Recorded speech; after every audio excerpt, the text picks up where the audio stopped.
Hello, and welcome to How to Play D&D, the Explainer podcast with one experienced Dungeon Master and one failed scriptwriter to discuss D&D topics. My name is Kinsey, and my ridiculously inadequate pod partner is having a seizure, and his name is Lewis McCaffery. How are you doing, Lewis? That was really good, I like that. I'm good, yeah. You know I never show you doing that on the intro. That's alright. Except when it's literally your name or Dungeon Master. I didn't know that, actually. You don't watch them back.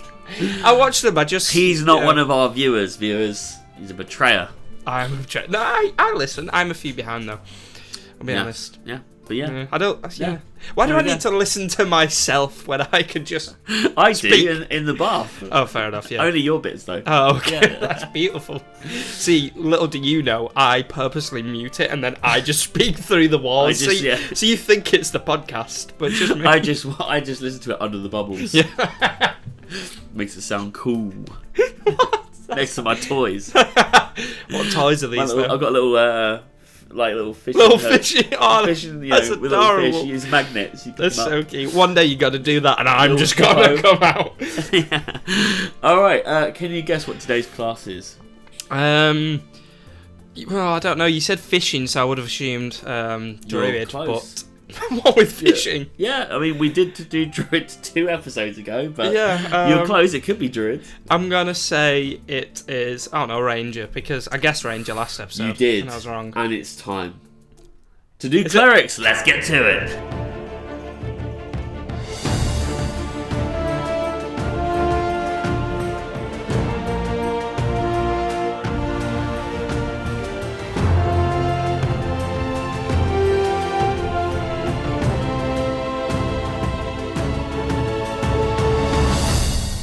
Okay, so today's episode is on Clerics, the class that has more flavourings than a Subway, but less attitude than a Burger King. Lewis. Alright then. I've managed to mess myself whilst falling asleep in the ball pit at work again. How many beers did I drink last night? Do I still have my job? And will you take the fall for me? What am I doing? Did you say mess yourself? Yes. Okay. What's weird about that? How many... Of all the things I've said on this podcast. I don't know. Maybe mess with yourself. I'll assume that's what you meant. Well, that's expected. Yeah, especially at work. But not in a ball pit, that's just wrong. How many drinks you've had? You've probably had about 12 full bottles of tequila rosé, knowing you, all pints. I do love it. Yeah. And that's not an exaggeration. No, I love the rosé. Yeah. As long as it's tequila-ized. There you go. Can't remember the second question. I think it was something about time, so you've probably... do I still have my job? Okay, you still have your job. No. Oh, okay, so you won't take the fall for me. But will I take the fall for you? Yes. All right, but it means nothing because I've lost my job. No, exactly. I'll take the fall for you. I'll get the criminal record because you've been messing with yourself in a ball pit. Well, they're going to assume you messed. True. You shit yourself. But they'll say that they'll still fire you because you know people like me and I'm a bad influence, apparently. I shouldn't hang around with people like you who mess themselves at work. Okay, well, because it is topical, can you summarise the type of class a cleric is? Yeah, that's very topical. So, clerics are similar to paladins, I think, in that they're half-casters but also very martial, so they have proficiency with like light and medium armour and shields, but you can still cast spells, and proficiency with all simple weapons, so you can still go in with a mace and a shield, cast spells, that so you could pick me up and use me then? I could. No, nice. Yeah, very good. Dream come true. What die does a player roll when levelling their clerics? Guess. Would you like to guess? It can't be a D8. Okay. Remember, clerics are the kind of... You can be Middle a tank one, you can be spellcaster. See, it's difficult with this because when you think of a tank, you think fighter or barbarian, that's D10 and D12, but you think of a caster, you think wizard, which is D6. I think it's a D8. You think D8? Damn it. It is a D8. Everything but that, so... Hey, yeah, D8. It is a D8. Yes, nice. It's so many of them are D8s. 2 in a row. Yeah, wow. Okay... Oh, you want to say about that? I was about to say, just to summarise, because I've tried to remember to do this every episode for new players, what that means is that every time you level up, you'll roll a D8, add your constitution modifier, and that is how many hit points you will get that level. And nice. I don't think I've said yet, actually, but for anyone that is a new player and managed to make it this far, what it also means is at level 1, you get 8 hit points plus your constitution modifier. Very good. Very good. Better than a wizard. It is better than a wizard. And a sorcerer. And a sorcerer. Yeah, I think. We've not done sorcerer yet. I think it is the same though, probably. Well, that's I've got a Sorlock, so actually maybe I'm wrong. That's what you think. Yeah, I don't know. I've only played a Sorlock. Wow. So, okay, what are the main stats a player should focus on when creating a cleric? So I've actually gone for 3 here, and whether you want to mix and match them is up to you. Yeah. First one is strength, because I think if you're going to be, depending on what cleric you're going for, you may want to get certain feats which allow you to wear heavy armor, that kind of thing, and that's not a spoiler, don't worry, for your next or last question.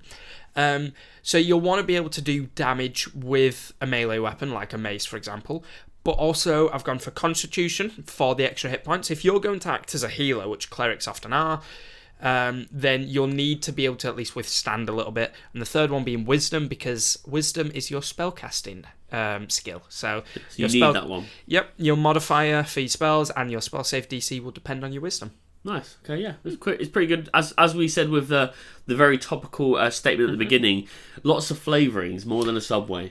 Lots of things you can do with a cleric. Yeah. Lots of domains, lots of different subclasses. Very good as well. Right. Very useful.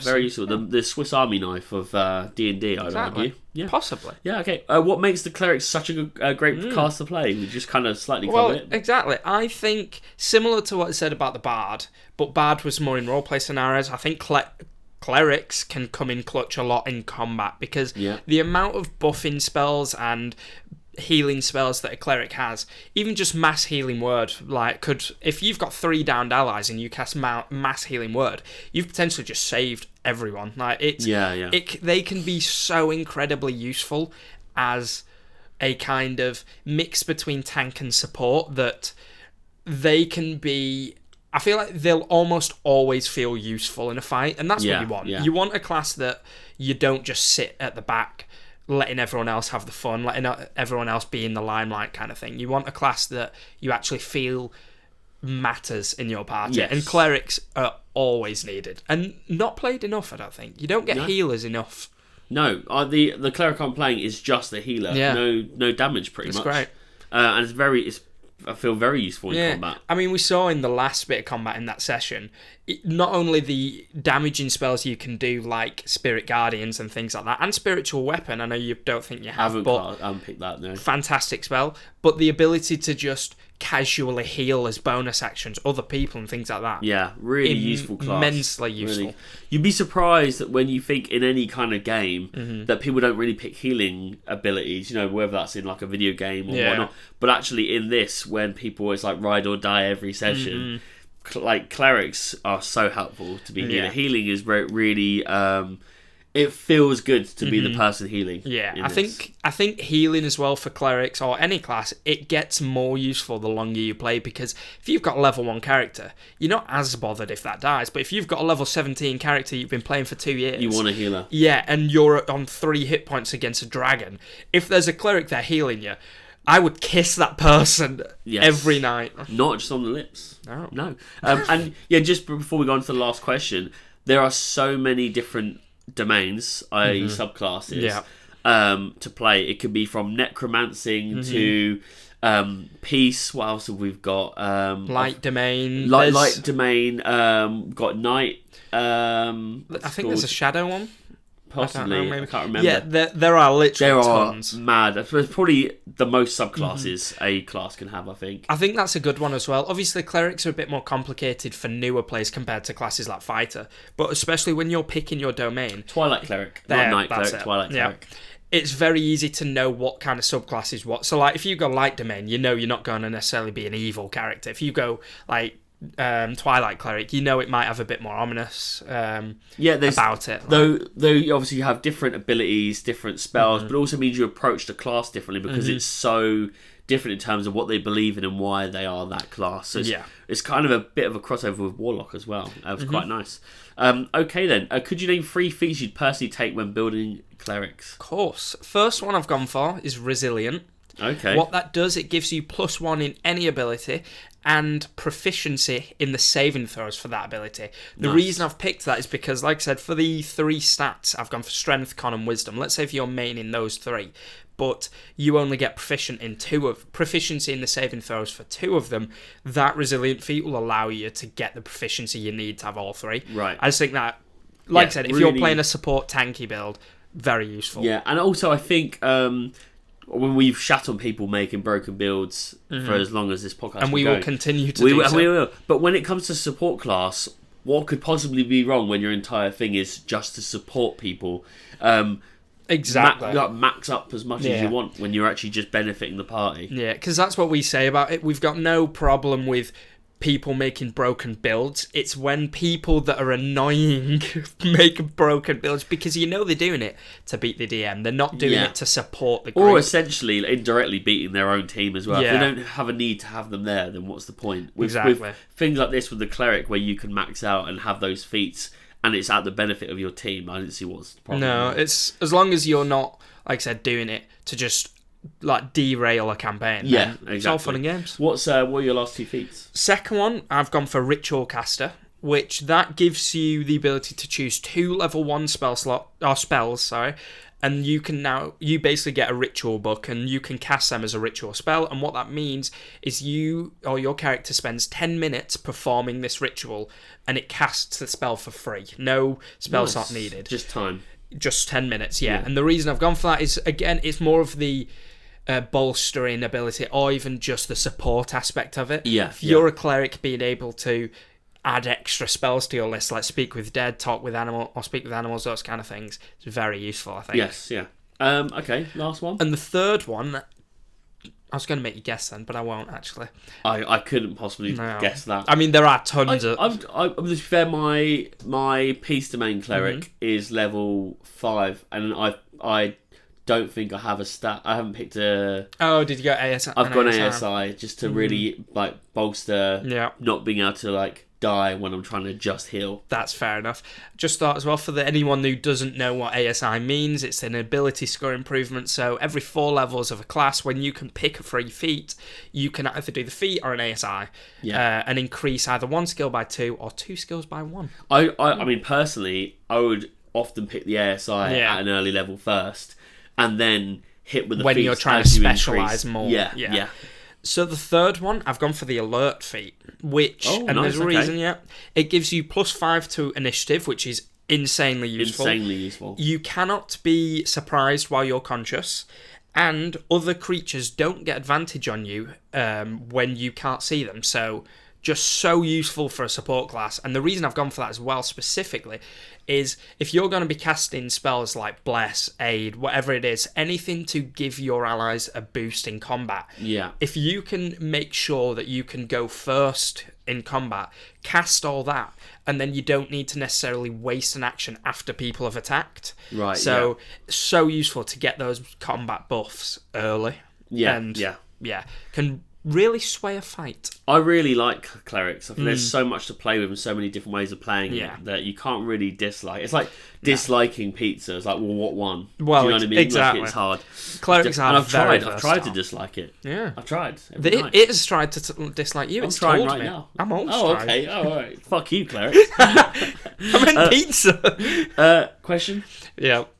Who do you think in movies, TV show, pop culture, that kind of thing, would be a cleric in your eyes? I don't know, and that's because every priest or that kind of cleric-y kind of character in any show you watch or movie ends up always being a bad guy or a fake version of it. They're never the actual person who comes out like, oh, I actually am here with faith to do the right thing. Do you know what I mean? They're always they're a bit of a trickster, more like a rogue.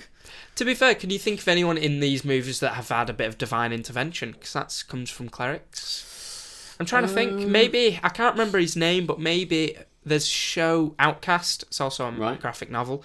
Have you seen that? No. Well, let's talk about Outcast. Basically, a little village where people are basically being possessed, and there's one guy who moves back to that village or something, who is there. I can't remember fully, but they're basically he's a repellent to them. So he teams up with a priest, and they go and perform exorcisms. Exorcisms, yeah. So maybe one of them too. Nice. Well, I need one of those to get rid of all these fucking clerics that I now dislike. Yeah. Well, So, and these pizzas. Brilliant, yeah. Okay, today's adventure is sadly coming to a close. We were back again next week with the topic: how many licks of a glue stick does it take to forget my children? Oh, 7 at least. Oh, yeah. Well, I'm on like my 4th stick. No. Yeah, I'm always licking sticks. I'm making sticks right now. I bet you are. I'm about and as to. always, thank you for tuning in. And if you'd like to join in on the D&D action, then please follow us on Instagram and TikTok at How to Play D&D, or check out the link in our bio to join our Discord server. And for BTS of sessions, bloopers, blogs, early access to episodes, I need to stop writing these, and even live Q&As, check out our Patreon at patreon.com/howtoplaydnd. And extra content. And videos. extra episodes, yes. I've been Connor Kinsey. I've been Lewis McCaffery. Good day. Goodbye.